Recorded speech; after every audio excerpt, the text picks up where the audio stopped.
The landing thrusters exhaled a soft roar as the shuttle settled onto the obsidian pads of a strict citadel, a place Lyra hadn't seen in so many cycles that even the air felt foreign, too sharp, too luminous, too full of memories she'd carefully buried. Her fingers tightened around the railing as the hatch unsealed. Behind her, Jalen rested a steady hand on her back, humming the way he did when he sensed she was spiraling. "You're doing that breathing thing again," he murmured. "The one you do before staff meetings. Want the joke about the neutrino who refused to check into a hotel?" She exhaled a shaky laugh. "You've already told me that joke 19 times across 3 planets. Then you've had 19 opportunities to appreciate my consistency."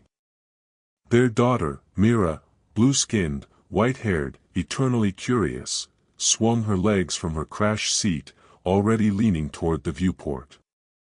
"Everything glows here," she whispered. "It looks like someone painted the whole city with star dust."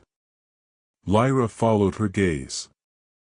The crystalline towers of her homeworld, Laurentia, shimmered in shifting hues as the twin suns slanted across them. Once, she'd walked those corridors believing duty was destiny. Then she'd met Jalen on an off-world research rotation, lost her heart, broken every law her people thought sacred, and vanished into the wide, unpredictable territories of human space. Now she was back, with a human husband and 2 hybrid children. A diplomatic nightmare wrapped in domestic chaos. And as if summoned by her thoughts, their toddler son, Orion, vanished. A soft pop of displaced air echoed behind them. Jalen didn't even flinch. "He's teleporting again, isn't he?" Lyra scanned the cabin. "Of course he is." 3 seconds later, Orion rematerialized on top of the security officer standing at the base of the boarding ramp, Commander Terran, a stoic veteran whose crimson armor was more ceremonial than functional. Orion patted the crest of Terran's helmet. "Shiny," he declared. "I like shiny." Commander Terran's expression barely twitched, but her eyes said everything. "Why me?" "Orion," Lyra groaned, stepping forward, "we talked about this. No teleporting onto strangers, especially strangers holding weapons, especially strangers guarding your grandmother's palace." Orion blinked innocently. "But she's shiny." Mira nodded thoughtfully, as if this were a compelling scientific argument. "He's right. Very shiny." Lyra lifted the boy from Terran's shoulders and offered the commander an apologetic bow. "Thank you for your patience. His displacement abilities are still developing." "Evidently." Terran cleared her throat with military dignity. "Princess, my apologies, Lady Lyra. The High Matriarch awaits you in the throne hall. She's been anticipating your return." Jalen whispered, she emphasized anticipating like someone who's been practicing disappointment for sport. Lyra's stomach tightened. "That's accurate." Their entourage formed a loose escort down the palace corridor, loose because no one quite knew how to properly guard a teleporting toddler. Mira skipped beside Lyra, tracing glowing sigils along the walls. "Mama? Why does everything hum?" "The architecture is alive," Lyra said gently. "Bioluminescent organisms woven into the crystal lattice. They breathe with us." "Also magic," Mira concluded. "Advanced biotechnology," Jalen offered. "Advanced magic biotechnology," she corrected proudly. Lyra almost smiled. Her daughter's logic might drive the council to collapse. The throne hall doors loomed ahead, 2 monolithic slabs of obsidian etched with the history of the Laurenthian bloodlines. Once, these carvings had comforted her. Now they felt like judges. Jalen caught her hand. "Whatever happens, we stay together." She kissed his knuckles, drawing strength from the simple human gesture. "Together," she echoed. The doors opened. The chamber gleamed with refracted starlight. And at its center, perched upon a throne grown from living crystal, sat the High Matriarch Serena, Lyra's mother, ruler of 1,000 worlds, a woman who could silence entire assemblies with a single raised brow. Sitting there now, her scarlet skin absorbing the light rather than reflecting it, she looked less like a monarch and more like an ancient force of nature. "You are late," Serena said coolly. 3 hours late. Lyra bowed her head. Our navigation window shifted unexpectedly. Jalen stepped forward with doomed enthusiasm. "Actually, gravitational turbulence forced a recalculation that threw off our projection. I have charts if you'd like to." "No," Serena cut sharply. "I do not require charts." "Just offering," Jalen said, already smiling the smile of a man incapable of taking offense. Serena's gaze swept him from head to toe, a laser dissecting her first human son-in-law. "So. You are the Terran." "Guilty," Jalen replied. Jalen Ward, high school teacher, amateur stargazer, certified parent of small chaos gremlins. "Pleasure to meet you." "Great palace, by the way, love the bioluminescent infrastructure. Efficient and aesthetically impressive." Lyra closed her eyes. "Jalen, babe, maybe not architecture right now." But Serena blinked, ever so slightly thrown off balance. Lyra seized the opening. "Mother," she said softly, lifting Orion into view while Mira stepped shyly from behind Jalen's leg, "before anything else, these are your grandchildren." Silence. Pure, heavy, cosmic silence.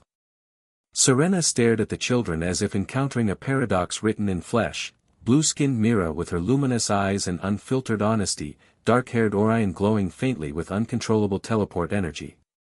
"Are they?" Serena's voice wavered. "Hybrids?" Lyra lifted her chin. "Yes." Mira marched forward, all confidence and curiosity. "I can count in 37 languages," she said proudly. "And I can float things sometimes, but Mama says I shouldn't float living creatures after I accidentally floated our cat." "Cat?" Serena repeated. "Commander Whiskers," Jalen added helpfully. "The cat outranks all of us." Something in Serena's expression cracked. A hairline fracture in centuries of rigid composure. Then Orion toddled forward, tugged her ceremonial robe, and announced, "You feel sad." Sparks of psionic resonance shimmered in the air. Serena froze. "He can sense emotions," she whispered. "Yes," Lyra said softly. "And he's never wrong." For the first time since Lyra had entered the hall, her mother's shoulders loosened, as if carrying a weight too heavy for too long. A single breath escaped her, more tremor than air. "I mourned you," Serena whispered. "For 5 years. I burned your name into the memorial pyre." "I know," Lyra breathed. "I'm sorry. But I'm here now. And so is the family I built." Jalen stepped beside her, warm, solid, utterly unafraid. Mira wrapped her arms around Serena's leg. "We're real," she declared. "And we're not scary. Mostly." Orion nodded sagely. "You feel less sad now." Seren's facade cracked entirely, millennia of protocol crumbling under the weight of 2 small impossible children.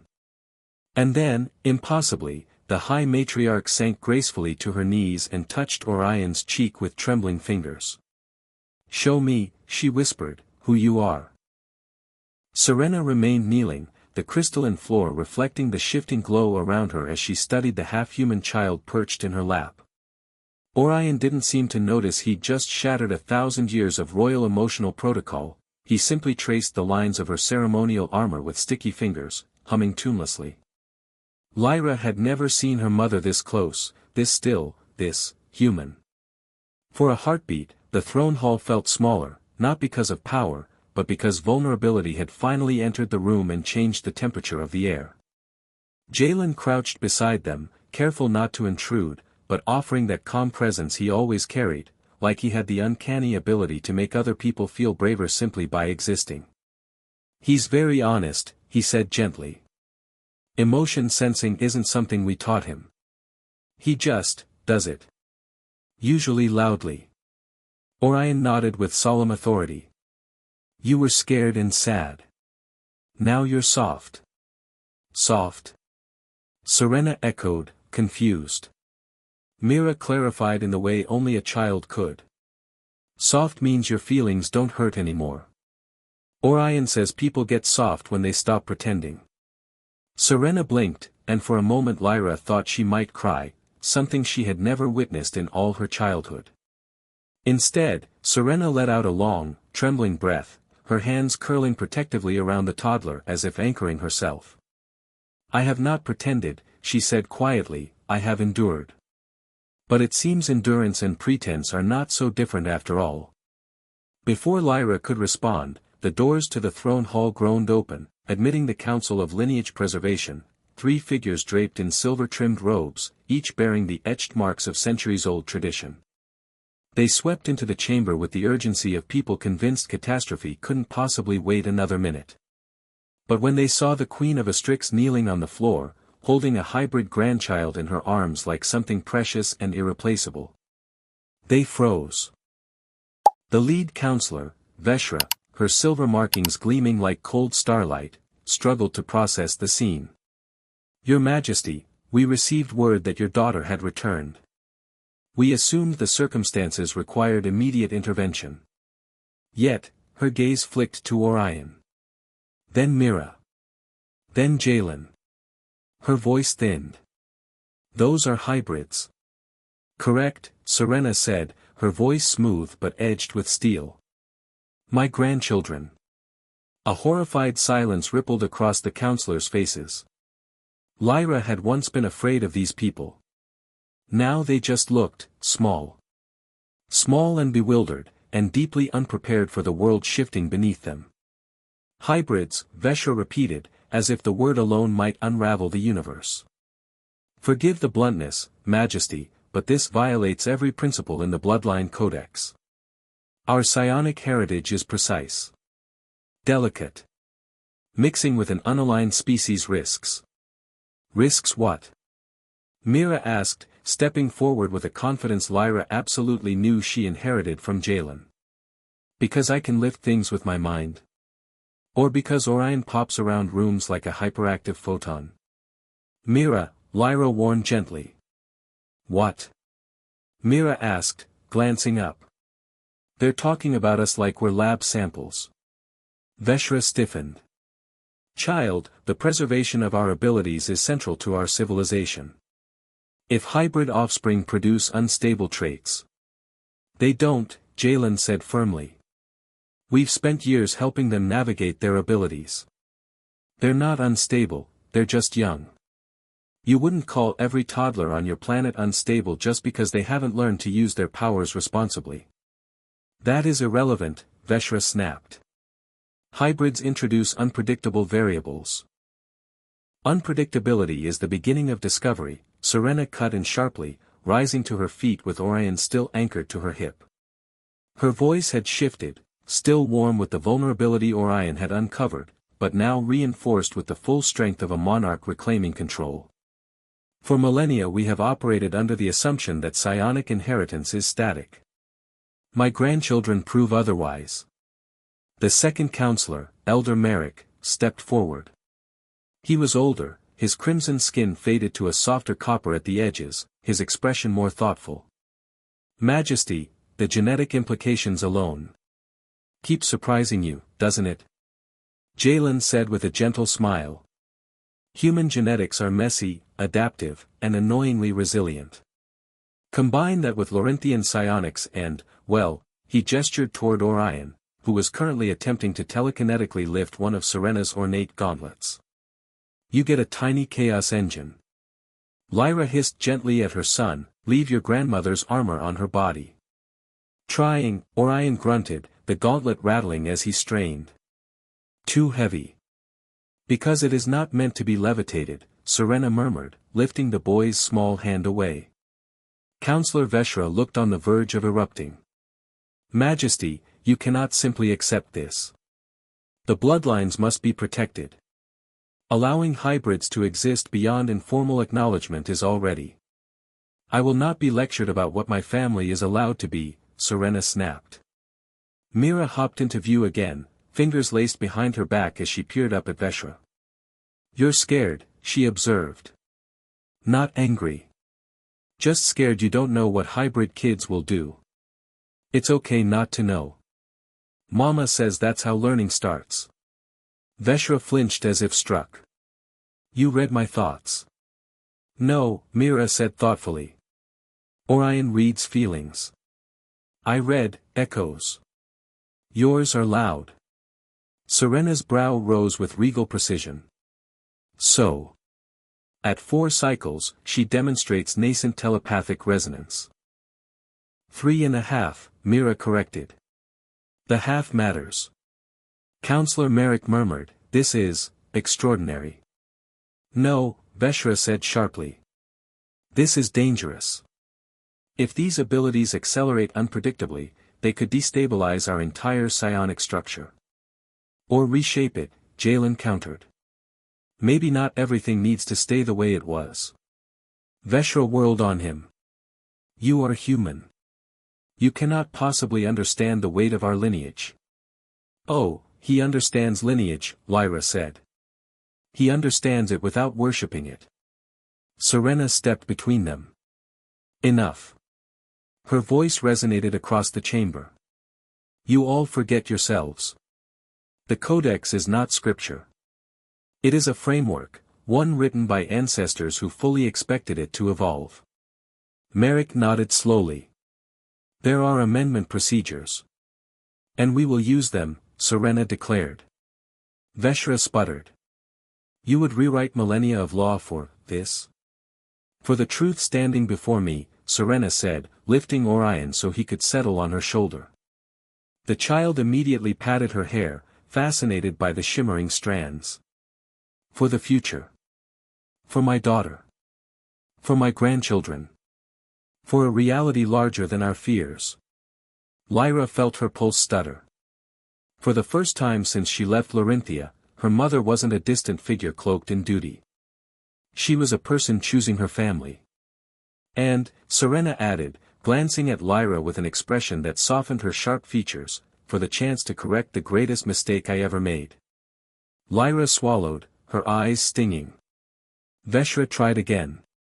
"Majesty, you cannot ask us to accept this." "I am not asking," Serena said.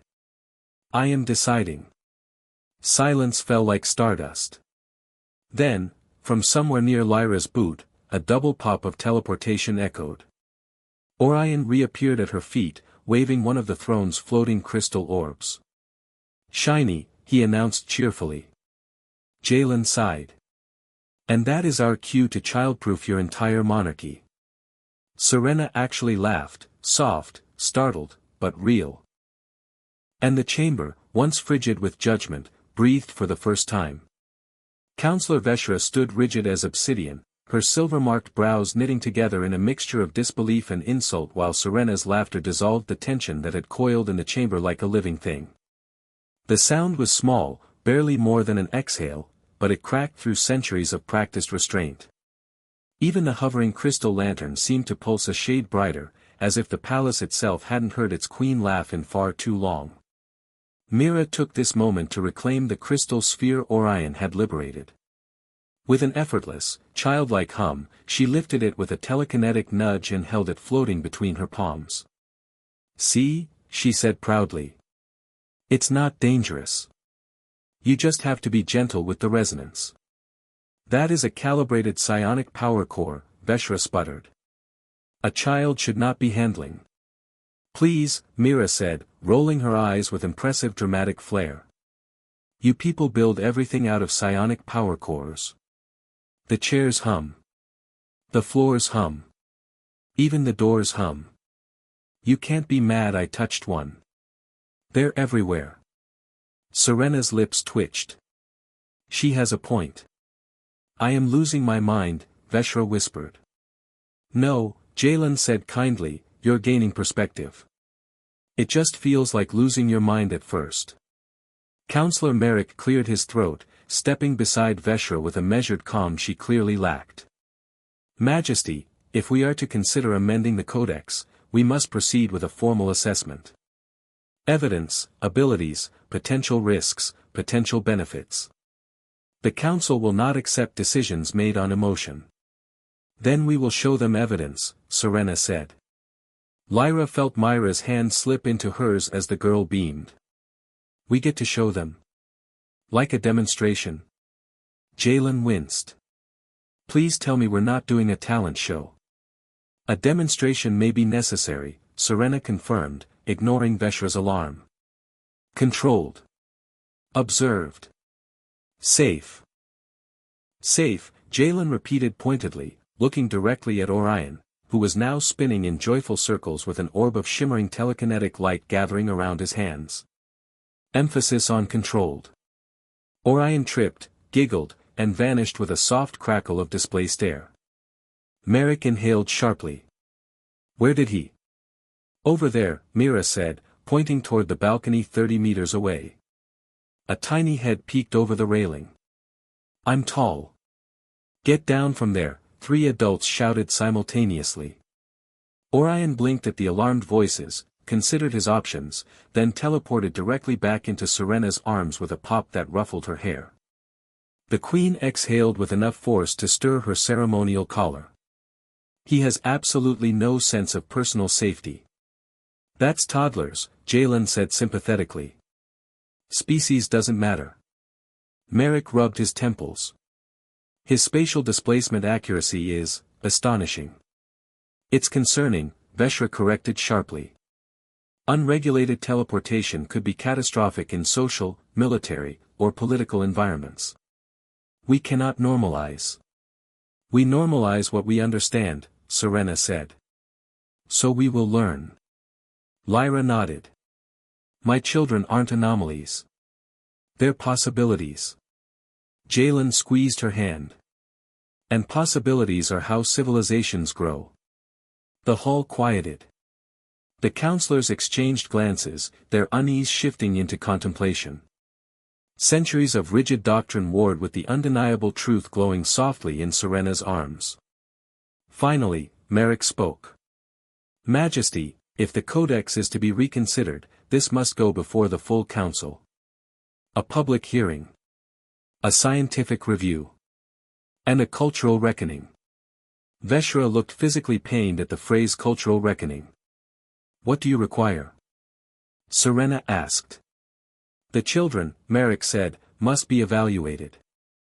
Veshra added, by approved psionic specialists. Under controlled conditions. Documented, reviewed, and archived. Jalen raised a brow. Evaluated how?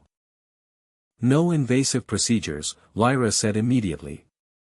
If anyone so much as mentions neural extraction, I walk. Serena's gaze sharpened. There will be no harm.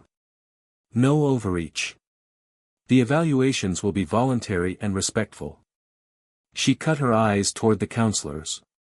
Or they will not happen at all. Merrick nodded. Agreed. Veshra sighed through her nose. Agreed, reluctantly. Mira stepped closer, still floating her orb. Can we show them now? No, Lyra said firmly. We're not breaking the palace again. Last time you demonstrated something spontaneously, you levitated every pot in the kitchen. I was making a point, Mira muttered. You were making soup, Jalen corrected. Serena let Orion slide down from her lap. The boy immediately toddled toward the nearest luminous wall, inspecting its bioluminescent filaments with wide fascination. She watched him, this tiny, unprecedented child, and then looked at the counselors. Prepare the hall of deliberation, she ordered. Summon the specialists. Notify the archives to open a new classification branch. What classification? Veshra asked stiffly. Serena's gaze softened, yet carried the immovable weight of truth. Hybrid integration. Veshra looked faint. Merrick simply nodded, as if the inevitable had finally been acknowledged. The counselors swept from the chamber, their robes trailing like shifting silver flames, leaving the throne hall quiet again. Mira approached Serena with a hopeful expression. Did we do good? Serena crouched, lowering herself once more to the level of the children she had spent years believing impossible. You did, more than good. She cupped Myra's cheek gently. You made me see things I had forgotten how to see. Lyra felt something tighten in her chest, relief, love, and a lingering ache for all the lost years. Mother, she said quietly, are you certain? Once the council sees them, there's no reversing this. It becomes history.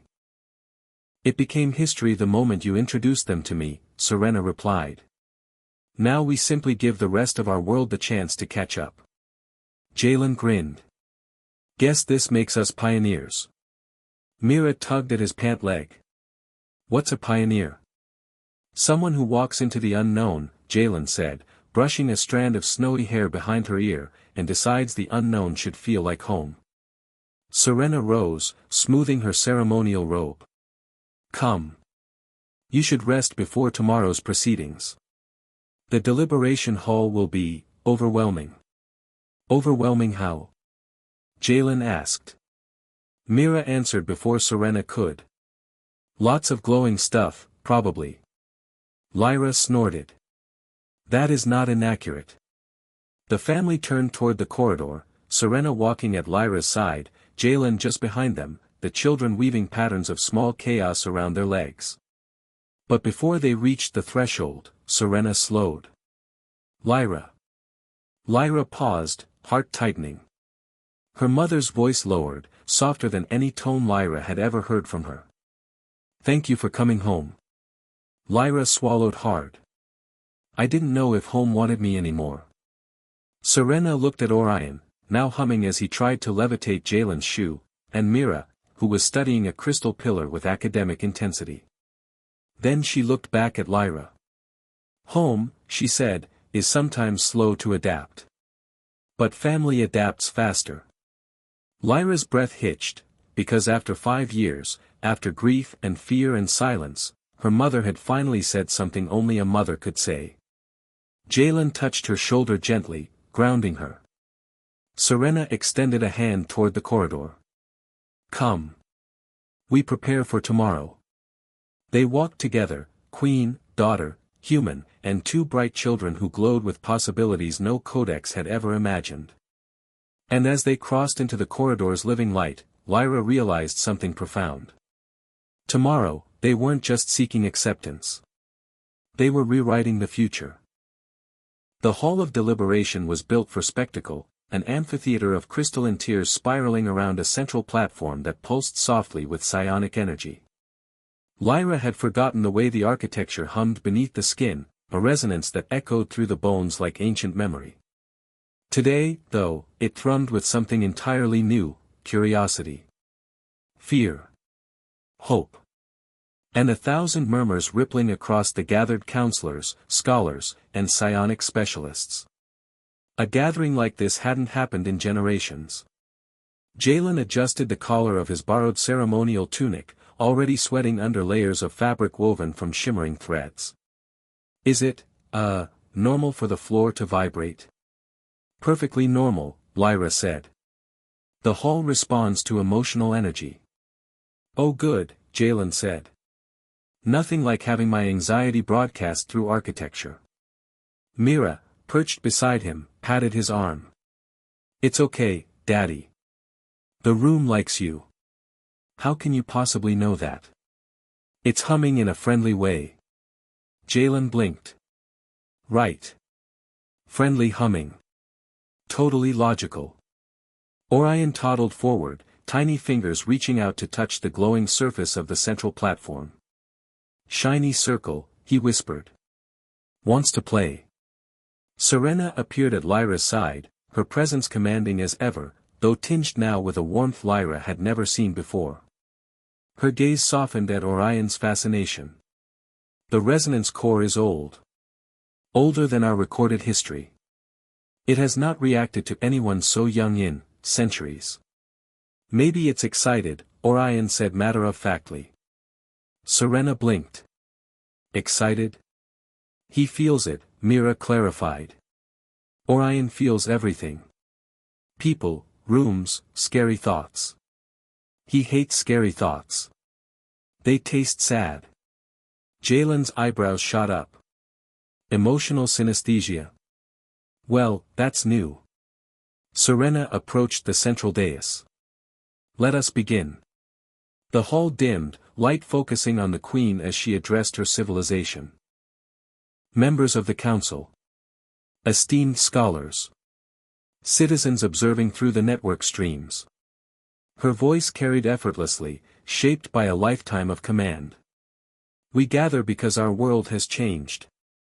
My daughter has returned, not alone, but with family, hybrid children whose abilities defy our assumptions and expand our understanding of what our future may hold.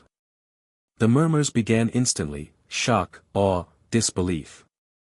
Serena raised a hand. Silence fell like a descending veil. We fear what we do not understand. Today, we choose understanding. She turned toward Mira. Mira. Will you join me? Mira glanced at Lyra for permission. When Lyra nodded, Mira stepped onto the platform with a confidence that made Jalen whisper, "She gets that from you." Lyra squeezed his hand. "We can blame you for the talking." Mira took a central position as the crystal floor beneath her bloomed with gentle light.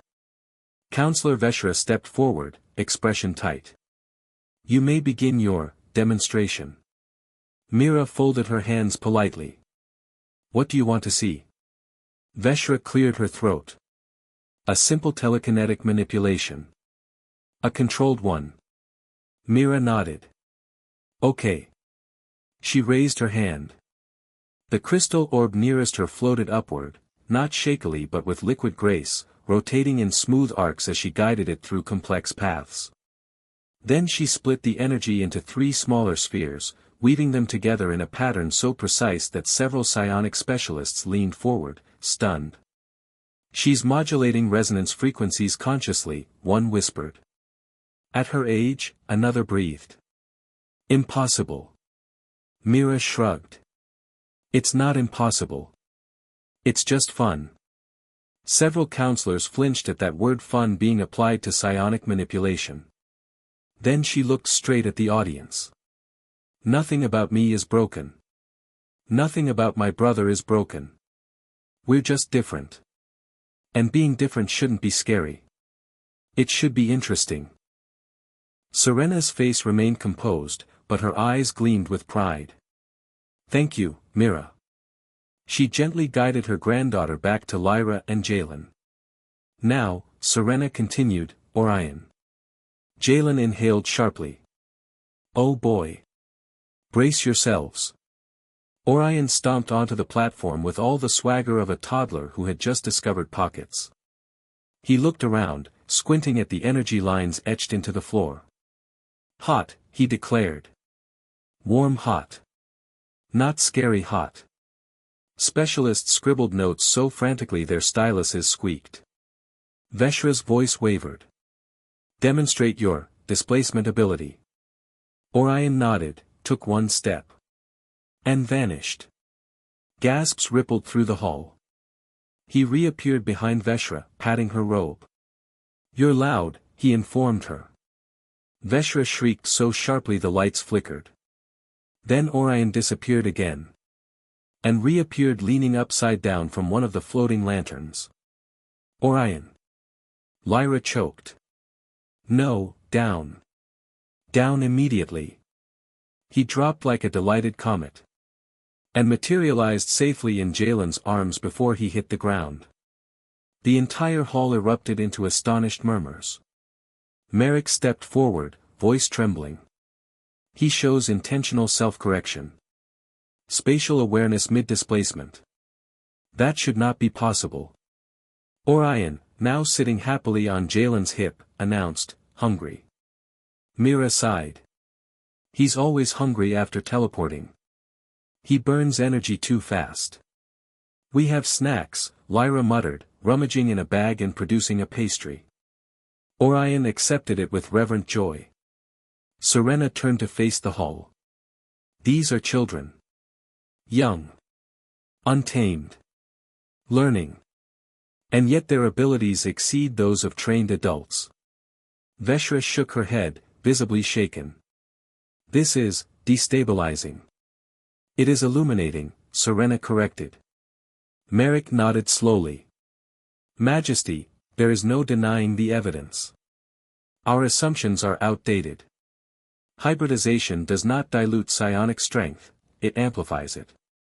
Veshra bristled. We cannot append millennia of doctrine because of 2. 3, Jalen corrected gently. There are 3 of us humans contributing to this. Veshra ignored him. This threatens our identity. Lyra stepped forward, her voice steady.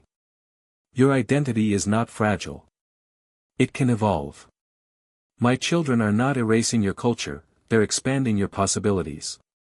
Jalen added softly, fear is the least reliable foundation for law. The hall quieted. Serena raised her palm to the resonance core. The floor responded, flaring like a starburst beneath her feet. Let this be entered into record, she proclaimed. I, High Matriarch Serena of Astrix, call for Amendment 12, the recognition of hybrid citizens and the expansion of psionic theory. A collective gasp swept the room. Merrick bowed his head. I second the motion. Veshra froze, torn between tradition and undeniable truth. Finally, slowly, painfully, she bowed. For the sake of knowledge. I concede. The chamber pulsed with light as the decision resonated through the living architecture. The codex had changed. History had changed. Lyra felt tears burn her eyes. Jalen slid an arm around her waist. Hey, he whispered, voice thick. We did it. Serena approached them, no crown, no armor, just a mother with too many regrets and a future she was finally brave enough to reach for. She touched Lyra's cheek. You brought me a miracle, she whispered. Lyra pressed her forehead to her mother's. I brought you home. Mira tugged Serena's robe. Does this mean you're coming to Earth again? Serena smiled, truly smiled. Yes. I believe your father's tomatoes are waiting. And the dog, Orion said decisively. Dog likes me. That depends on how much you teleport into its food bowl, Jalen muttered. Serena finally laughed, full, warm, entirely free. And in the hall of deliberation, surrounded by light and possibility, an impossible family stood together at the dawn of a new era. The resonance of the amended codex spread far beyond the crystal walls of the hall of deliberation. Across star systems, across networks, across communities that had long clung to certainty, the news of hybrid recognition rippled outward like sunlight breaking through a storm. For some, it was hope. For others, confusion. For many, a challenge to everything they believed about lineage, purity, and power. But change, real change, rarely arrives gently. It arrives the way Mira and Orion arrived, bright, bewildering, and impossible to ignore. As the days unfolded, Serena visited Earth again, this time without an entourage of panicked advisors. She walked through Jalen and Lyra's neighborhood like someone discovering color for the first time.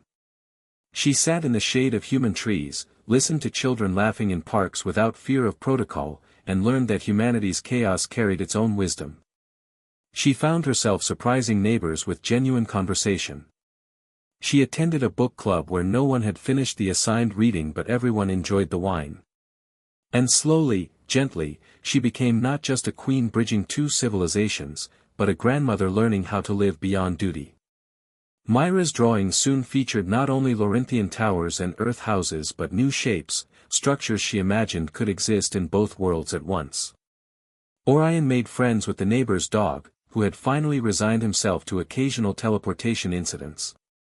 And Lyra watched it all unfold with a quiet ache of gratitude. Because home, she realized, wasn't a place.